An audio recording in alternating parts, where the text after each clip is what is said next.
Thank you very much for your presentation. We're going to go to Jonas Cornelsen.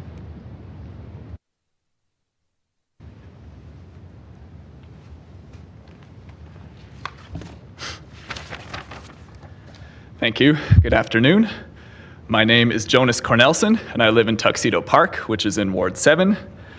I'm here to speak in favor of more transit frequency. I'm not representing a specific organization, but maybe frustrated transit users should be one. About a month ago, I tweeted this: I must be back in Calgary. Missed a train, and it's 18 minutes until the next one. Platform at SAIT, crowded with students. Thursday, October 20th, 2022, 2 p.m.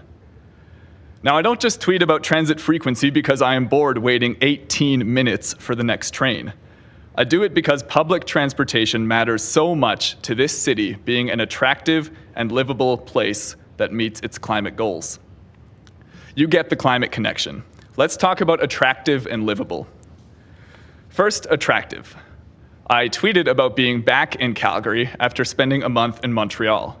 I never waited more than 5 minutes for a train over there. And I noticed something. These trains were full of young adults, the very people that Calgary claims to want to attract and retain. My friends who live in Montreal mostly moved from the prairie provinces, and they want to stay there in large part because they don't need cars. The most attractive cities have the best transit. Second, livable. Transit is not just for those elusive young people. I work in supportive living in Evanston. One reason people move to residential care, as we've heard, often far away from family and community, is they can't drive a car anymore. But what if everyone lived a 5-minute walk from an accessible bus that came every 10? This kind of independence could make aging in place a much more viable option all over the city, which will be a huge need in the coming years. You know, some will say, why fund transit? People in Calgary just want to drive. This is a city of self-fulfilling prophecies. What if we had a real choice? I was scheduled to work on Christmas Day last year. There literally was not a bus running on my route to Evanston.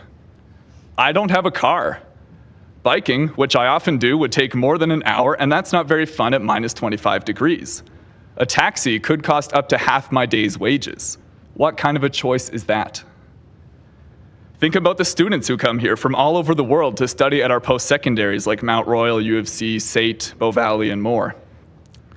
What message does it send that their new city practically demands they add a car loan and monthly parking on top of their student debt? Are they going to stay?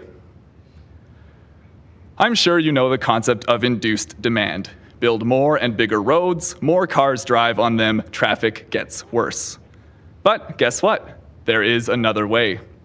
You can induce demand for public transit by providing more frequent, reliable, and affordable service. I'm here to say let's induce the right kind of demand. I'm asking you to fund 10-minute frequency at least 15 hours a day across the city in the next 4-year budget. Do it for attractiveness and livability. Do it for the climate strategy, do it for younger and older generations, and hey, do it for the drivers. Who doesn't want fewer cars on the road? For Calgary to be a great city in the 21st century, which I believe it can be, we simply need great transit. Car-centric spending is driving us into urban sprawl, major debt, and guess what? Even more car traffic. Let's ride the bus instead to an attractive and livable city. Thank you very much. Thank you for your presentation, and that takes us to Roger Gagne, please.